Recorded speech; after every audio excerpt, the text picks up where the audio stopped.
has all, he can say anything, and whatever he says can happen. As he was creating the world, he created it by the power of his word. He could simply say that let there, and things started to exist. So now that God is the one we call Yahweh. He owns everything. If you go before him, don't even develop anyone. Because nothing stands before him that can go beyond him. Himself is the one who also endows different people with authority. Hallelujah. Amen.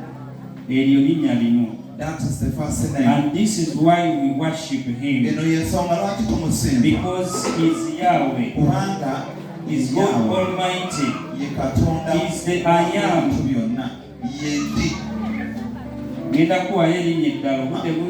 I'm going to give you any other name.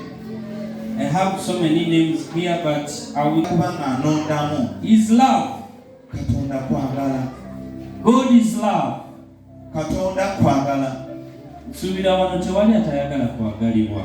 I don't think there's someone here who doesn't want to be loved. But God himself is love. Is the offspring of love. Whatsoever is good, love must start with God.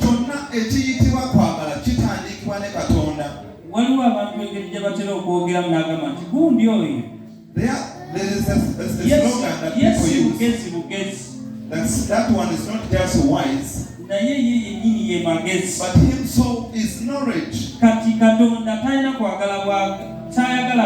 So God doesn't just mean love, but himself is love. And that now you used to tell him you don't have love because you just now God prepared Christ, his own son, as this that God gave out his one and only son. He did all this to show up his name that he is love. In this year that God has told us to give us sacrifice. That's why I'm telling you, we take the sacrifice to enter in the love of God. Because himself is love. In him originates love. One day I told you about love. The love that surpasses all love is called the agape. It is the divine love of God.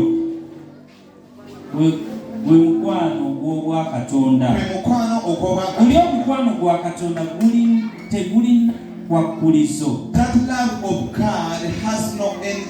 It has no condition. We saw all the love of people having the condition. There's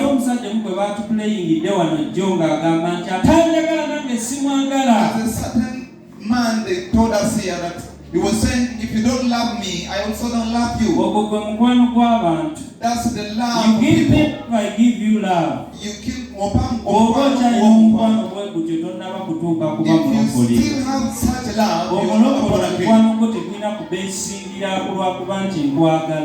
The love of a born again doesn't because even when Jesus loved us, we don't love.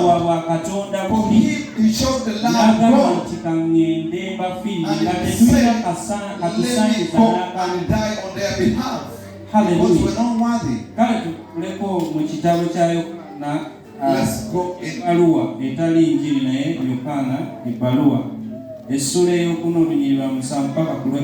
The letter of John chapter 4 verses 10. Mama Gloria, to somebody to speak. Baluwa esooka. Baluwa esooka sura ya 4. Verse 7 up to 10. Ebbaluwa ya Yokaana esooka 4:7. Abaagalwa twagalanenga kubanga okwagala kuva eri Katonda na buli muntu yenna ayagala yazaalibwa Katonda era ategeera Katonda atayagala tategeera Katonda kubanga Katonda kwagala. That is his name. God is love. Hallelujah.